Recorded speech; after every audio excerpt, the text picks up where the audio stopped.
here from Garrett Family Aquatics, and it's just a little fish room update of what I have going on today. So I recently, if you've watched some of my older videos, these 40 breeder stands were kind of a little bit spaced out and they were taking up the majority of this wall.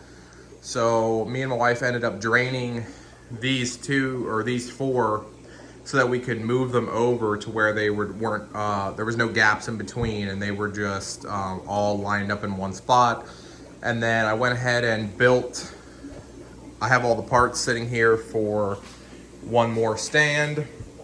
I have everything pre-made. These are the legs, those are the supports, and those are the shelves. It's out of 2x4, super easy to do. It's the same way I built these, and they work super great. And then I picked up from a friend, I picked up 2 40 breeders. They were brand new. He bought 6 and only ended up wanting to set up 4 right now. He got them when they were on sale, 50 bucks a piece. So he sold them to me, at that price. So I got them for 100 bucks for 2, which is, pretty cheap, pretty good deal.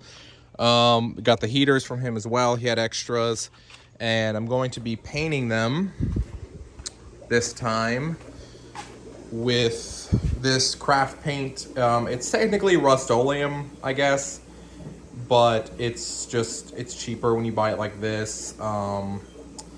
And it's like a very light blue. It's the same that I painted the bottom of the Sultan tank.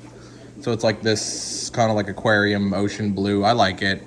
I have plans to eventually, if I get around to it, pull all of these down and one by one paint the backs. I should have done it to begin with, but I was just being lazy, and now I kind of regret it.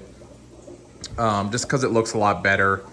But with these, I'm definitely doing bare bottom. That's another issue I'm having is, well, it's not really an issue, but just, with the amount of food you feed the tanks, especially with bristlenose, the food gets kind of stuck in the gravel, and then you have to really gravel vac it. It's hard to get the tank super clean. The nitrates do run not necessarily high, but I'd say they're always around 40, which the fish don't mind, but it's just one of those things where I'd like it a little lower. It's really easy to keep the Sultan tank clean because it's just bare bottom, and I painted the bottom and I have a background on it, and it's very easy to keep clean. And I wish I would have done that with the rest of the tanks, but it is what it is. But definitely from here on out, I'm going to be using bare bottom. So I'll definitely get back to you when the tanks are painted and I have the shelf up to finish the video. So this is the finished product here, the back wall of my fish room with the 2 new tanks, and I think they look really good. So this is what the color looks like with no tannins in the water, which I think is a really pretty blue color, and I think the paint jobs came out really well.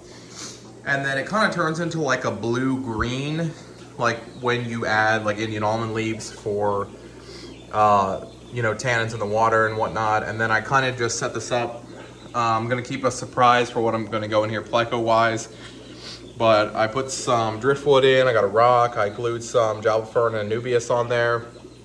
And then for ditherfish, I've got the Gertrude rainbows. So I just got these today. Let's see here, they're pretty cool looking. The males really look really nice when they're displaying. And I'm planning on breeding those as well. So, but I just got those as ditherfish for now. But I really like the way these tanks came out, and definitely have a lot more room now for new breeding projects. And I think it really just rounds out the back wall of the fish room here now that I have all 8 of the tanks set up.